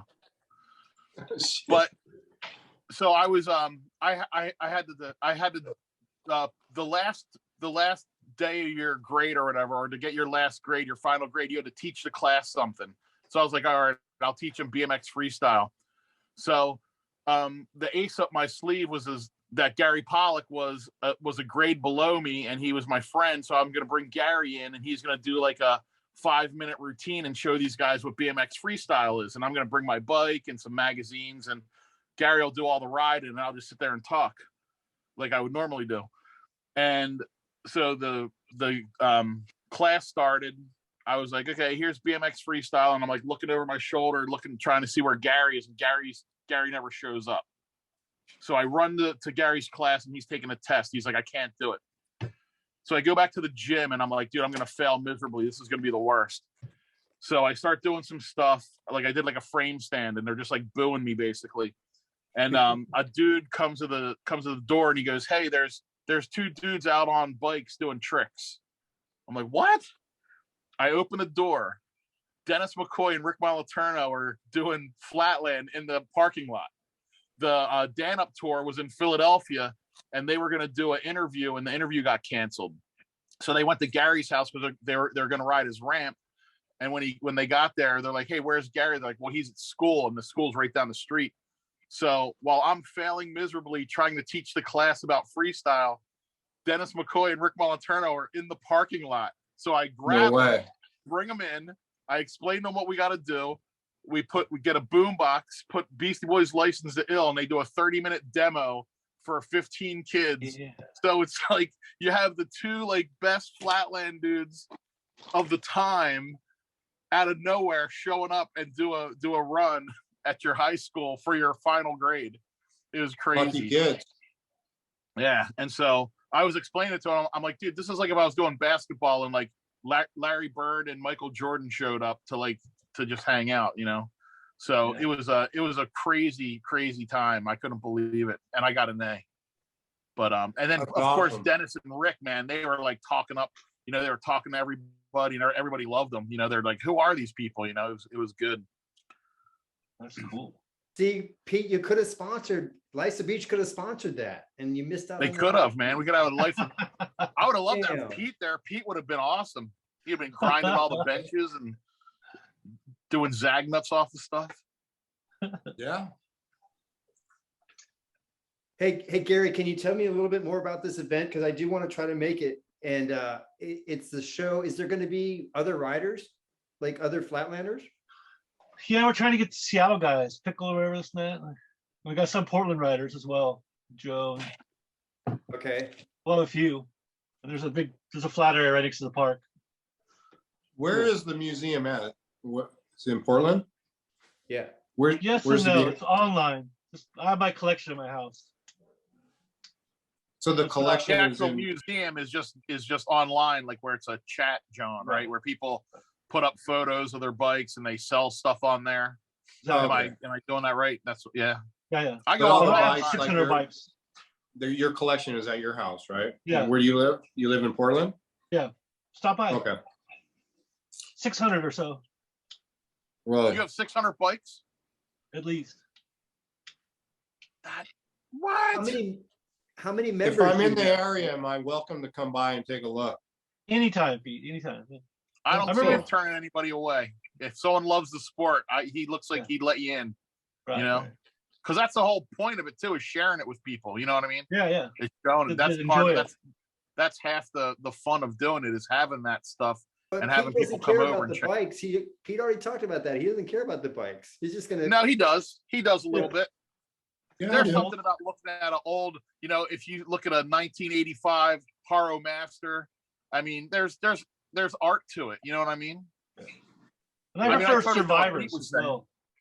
I don't want to. No, it's not that I don't care about the bikes. It's just I think the emphasis about it, and you know, when somebody tells me that they spent, you know, $8,000 on a bike, that they, Yeah. you know, Yeah. to me, it's just weird to me. That's all. It's Yeah, not like yeah. I don't like look at an old Mongoose Super Goose or a Torque 2 or something like that and go, man, that's a cool bike. Like if I walked in and Gary had a Dirt Brother bike built up, a TA with some Redline forks on it, maybe bully bars or something, I'd be like, man, that's a badass bike. I wish And a I had mag it. on the front wheel, the mag. Yeah, right, or whatever, you know, a Havoc sprocket pocket on it. You know, to me, that's a really cool build, you know, of a bike. Yeah. I have the But first you one. also want to be able to reissue. get on that bike and ride it too. You know? I really prefer survivors as opposed to showroom. Me too. Yeah. I love a Survivor. Yeah, like Yeah. the people that, you know, when they're all done up and people go to a show and they put a towel down and put the bike on it, I'm out. Yeah. I can't. Yeah. I don't So do care you- what it looks like. So do you just like go to swap meets, pawn shops, or what do you do? How do you find your stuff? Used to be eBay. But Oh, yeah, yeah, Craigslist, swap me. Yeah. Oh, you and I could talk. You and I could talk about some eBay. I had a bad eBay addiction around 2000 to around 2006. I Me bought too, yeah. 30 bikes that I couldn't buy when I was a kid. Like once I was an Okay. adult and had a job, and Yeah. I was like, I never had a GT like Pro Performer white with white tough wheels. And back then you could get a complete bike for $400, Yeah. you know? So- And I so was Gary- buying like every week I was buying. Gary, tell me Jump, what's your you know? craziest like score? Like you walked in and somebody told you saw something, you're just like freaking out, and nobody in the room, but you know what it is, and you get it for that steal, and you can't, you know, you're just like can't pull your money Yeah. out fast enough. What is that crazy? What is that crazy one? There's so There has many. to be. the PK Ripper at the thrift store for $20. Complete. Oh, man. Really? And campy and all that. Yeah. A Turbo Light at a road bike show. It was a mini, but still a complete Turbo Light. That was $20, I think. Really? Oh yeah. And nobody knows what they have, but you know what it is. I have a good one, sorta. I would go to a lot of NBC events, the gravity games, and my friends and I would always, like, if we were going, we'd bring like 2 or 3 of my old bikes. We just cruise around and everybody look at them. And this one guy, Chad Perry, really great guy, Chad. He was a producer for NBC, and he'd see us with these bikes, and he lives somewhere near me. And he goes, "Hey," "I have an old bike in my garage. My dad had a pawn shop that closed in 1981, and I've had this like chrome bike. It's just sitting there." I'm like, "What is it?" He goes, "I'm not sure. I'm not sure what kind of bike it is, but it's chrome and it's got like a weird head, like 2 head tubes." I'm like, "Is it a Torker?" "It might be a Torker."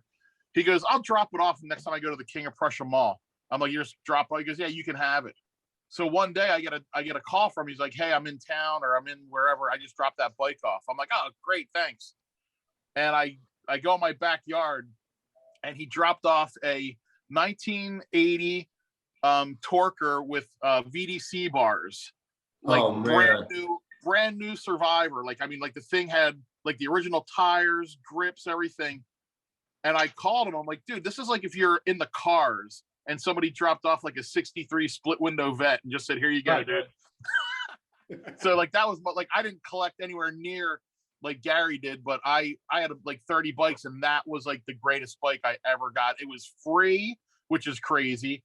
And the dude gave it to me. I'm like, "Dude, you couldn't have found the better dude to give this to," meaning like a guy that would appreciate this bike. I'm like, "This is crazy," and I had it forever. It was awesome. Well, that's why I started the site, because I couldn't buy every bike on eBay. Yeah. So I was making a list of every bike. Like, I couldn't buy literally how it started. That'd be a good shirt. I couldn't buy every bike and go to one of these events and walk around. You can take the pictures. Yeah. How many users do you have right now, Gary? Paid pro members, 8,000 or so. I don't know. Like, wow. So each one sends $20 a year. So you do the math. Yeah. And then the Google ads, there's all the banner ads and stuff. Yeah. It's almost equal. So yeah, it beats going to work. That's awesome. Pete, I told you that idea years ago and you didn't want to do it. You remember? I said Augustin.com and we just put bikes on there. Yeah. Oh, yeah. You must have been stoned or something. I don't know. No, not a chance. That'd be hard to spell too. Like Pete's BMX or something would be better. Like, okay, yeah. Pete, that was that's why it didn't go over well. Museum is hard to spell too. I like my job. Pete's list. Oh, you like your job. What are you doing now? Same thing, manufacturing engineer. I work in I do firearms. I do AR stuff and AK stuff. I thought you changed companies though. Is that not right? No, during COVID, I changed companies. I worked at General Atomics. We made military drones, like the Predator drones and the ones that you see bomb in the Middle East, the Hellfire missiles. That's where I worked for 8 years. And then I've gone to this other company and JL Billet, and we do firearms. And we do some of the best AR stuff out there. So that's what I do. And it's awesome. I got a good boss and I'm really happy there. So I do process planning and CAD modeling, CNC programming, all the multi-axis stuff. Most of our cells are automated with robots. And so do all that, all the whole process plan for the whole cell and everything. So, because, humans are becoming very worthless at this point, trying to find good machinists and stuff like that. So we're taking all that out of their hands and everything is automated. So wow, that's crazy. So you're definitely the smartest guy on this call right now, by far. Well, I wouldn't go that far. I'm probably. I mean, I think the three of us agree. I mean, Gary might be. He's sitting at home collecting Yeah. just a little bit of That dough doesn't mean I'm smart. Dude's happy, and he's at home. You know. So what was it? 84. I joined the Navy out of Idaho. Got stationed in San Diego. Yeah. I brought my GHP with me. I went down to Hamel, so I got to see Pete and Dave. It was highlight of my life at that point. Yeah. That's awesome. That's awesome. That's so Yeah. cool. So It's that was weird now that I go what down there year? because Was it's not 84? laid out the same as 84. it was. Yeah, since they redid the, with all brick and everything, and it used to be this, black asphalt that had a couple lines in it here and there. Right, They were right. kind of weird. There was always sand on it, so Yeah. you kind of slidey. But And every I mean, weekend, I go Jason down to would be Mission there. Beach now, and it's weird. I was down there just a little while ago, and Dave, I don't know how long it's been since you've been down there, but all on the boardwalk right there, from like Hamel's down to like the bathrooms and everything, it's all like vendors. It's like Venice Beach or something. It's the weirdest thing. Yeah. I've been I there. got a ticket for reckless driving down there No. In Mission Beach? on my bike. Oh, on my really? Your bike. Really? Recently? And or- no license, no bicycle license. Oh. When So I got a this? whole day off to go get a bike license from the Navy. It was awesome. Like the 12 Hey, That was hours. Gary, back what in was- 84. I was just Yeah, telling Gary, my what wife was your- about that. I was telling her that how Dave knows about this, how bad La Mesa used to be when we were younger. You wouldn't even want to drive through there because cops would just pull you over for anything. And I used to hate riding my bike to a friend's house over in La Mesa because, a cop would pull you over for riding your bike on the sidewalk and see, where's your bicycle license at and all this other crap. I'm like, dude, I'm just riding a bike down to my friend's house, Right. But yeah, it's weird that you bring that up. The bicycle license, you had to have that little plate. You had to go to the fire station to get the Exactly. goddamn- Yeah. Little It blue was sticker. also too, like, if you no light on your bike was a big one. Yeah. If you didn't have Oh, a yeah. light, always Yeah. riding on the sidewalk in La Mesa, not every place in San Diego, but La Mesa for sure. La Mesa was bad. But reckless driving, that's actually pretty cool. What were you doing? Were you doing like a train stand? What A was surfer. Two cops are on cruisers, so I didn't even notice. And there's like a couple wheelchairs coming this way. And I kind of just wheelie right between them. I didn't realize they were police officers. so I just you kept really- riding. I you didn't did even a wheelie know. between people that were in wheelchairs. There's three wheelchairs coming this way, two bikes going that way. And they were kind of getting closer to each other. So I cut off the beach cruisers a little bit, not knowing they're police officers. That's pretty reckless, man. Yeah. And they that's pretty wouldn't have caught me, but I stopped to flip my Walkman. Oh, I didn't even know they were chasing me. I didn't know they were chasing me. He I had had to to flip flip my the tape. tape in his Walkman. He had I a hear, I hear him huffing up behind me. Like, what the? What were you listening to? Do you remember? Probably Oingo Boingo. Oingo Boingo. You can't get more Laugh. 80s than that. Yeah, no kidding. Yeah, it's fun time. Yeah, Hey, Gary, I what was- learned what was very your early job on, at as soon the as the Navy? cop says, stop right there, and you're on my bicycle, I'm like, nope, not not today. They just keep pedaling, like let you chase me and see how far that gets. I remember I got chased by the horse. Were you there, Dave? I got chased by the horses at Balboa Park, cops on horses. I vaguely remember that. Yeah, something was going on, and I was like, man, fucking cops or something like that. And the one on the horse, and he's like, get over here. And I'm like, fuck you. And I just took off, and we were going through like Balboa Park on the dirt trails, and this guy was like full speed chasing me. And the horse like ran off the trail, and like he bailed off the horse, and I just kept going. But the weird thing about it is I saw the guy like a couple months later on his horse at Mission Beach. No shit. You know Remember what I how they think used is to get weird? around on those horses? You know what I think is weird about that is when you told RL and he got on TV racing a horse after that. That's Yeah, right. That's incredible. Stole my idea. I actually You actually raced a did real it. horse. A You cop raced a real and I horse beat in it. life, in the streets, man. You're in the streets. Yeah. This is the real, keeping it real, man. Yeah, real, right here. Hey, Gary. Yeah. Gary, what was your job in the Navy? What did you do? Data systems, Okay, computer stuff. Yeah. gotcha. I always like to ask. There's so many different jobs. You always just like you think like, oh, if someone's in the Navy, they're just on a boat, doing something. But there's so much stuff. That's why I I was brought asking. my bike too. On Brought the my ship? bike on the boat. Yeah. That's I could crazy. wheelie down one side of it. And what bike did you have? What bike did you ride back then? It was a GHP Pro. Oh, okay. Because at that time, there's freestyle and race was all one bike. Like, Yeah. For sure. You ever go to any of those Asian countries when you were in the Navy? absolutely. I still go to Right. Thailand a lot. Yeah. I went to Japan. Yeah, Philippines, Australia. Oh, really? I met a girl in Australia. So I'm into BMX. So I know a BMX rider, Bob Harrow. You ever heard of him? I'm like, Never he heard just of done him. his tour.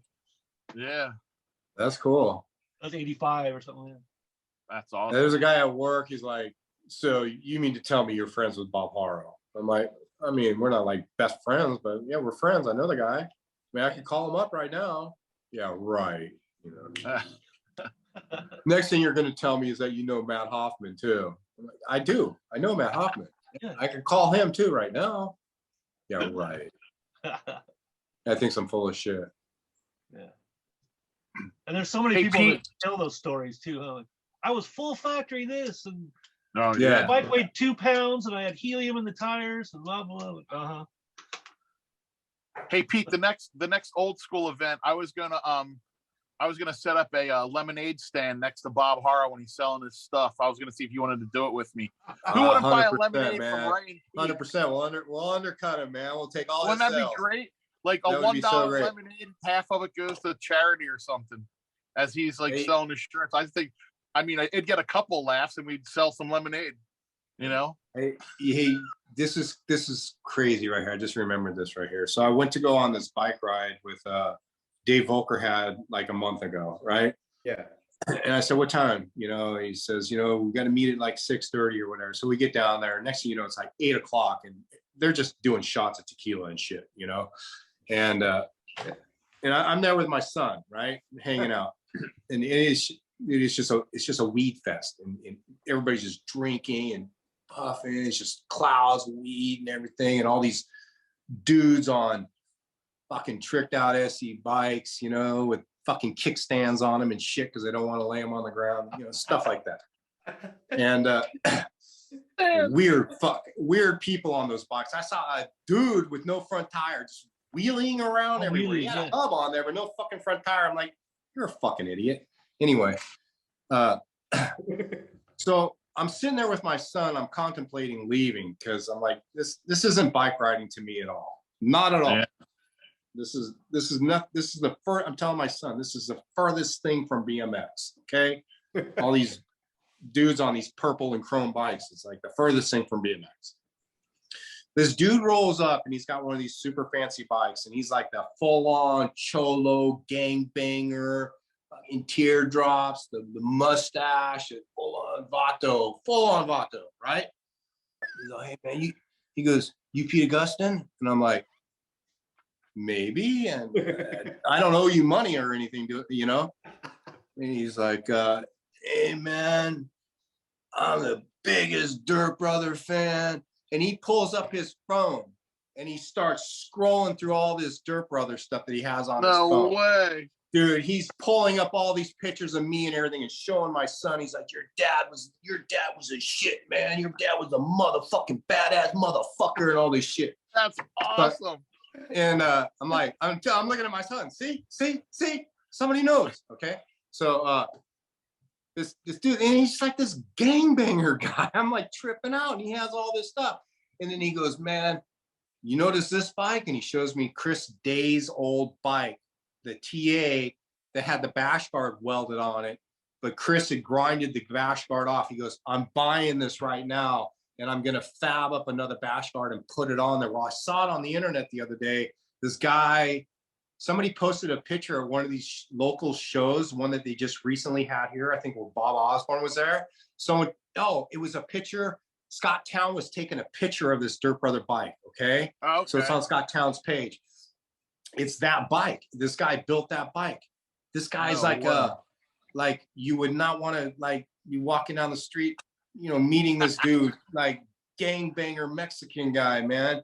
But he was all about Dirt Brothers. He was like, man, Big Murphy and Carlo and Ronnie Wilton. And he's like, you guys are like the baddest gang and all this stuff.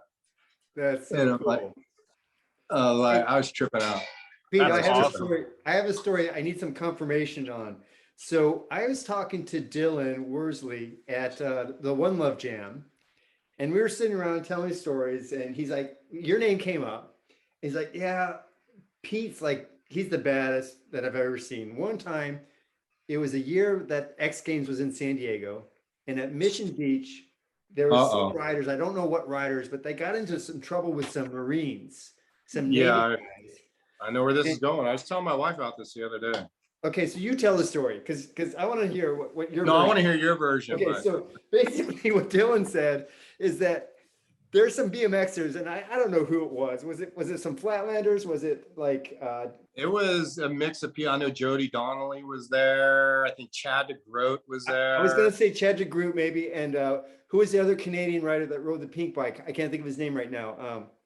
Dang it. It was a bar full of BMX riders. We were at the Coaster there in The Mission coaster. Beach. That's what he said at the coaster. And these Marines started throwing down, and like they were just like kicking all the BMXers' ass. And Pete was just sitting back. This is how Dylan described it. Pete's just like watching. He's just watching. It's like more and more of the friends BMXers just getting knocked out. So Pete just goes up and he just like clocks like every single one of them, just like bop, bop, bop, like 6 in a row. No, I knocked out. No. I knocked out 3 guys. You knocked out 3 guys. Okay, he said 6. I don't know if he said 6.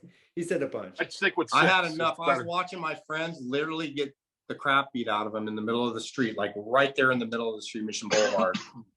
And dudes were just like getting kicked in the head and everything. And I'm hanging out with Chad DeGroot, and we're just hanging out. We were just having a good night. All of a sudden this fight broke out. I'm like, so we walk onto the sidewalk and I'm watching these dudes. And then this dude kind of ran up to me like he was going to do something, And I just dropped him. And then his friend came over with that, that scrunched up beer face, like he was going to do something. So I dropped him. And then I walked down to the street that one of my friends was on the ground, getting like kicked in the head. And then I dropped that guy. And then I just walked back in the crowd and started drinking my beer again. Classic Pete Augustin.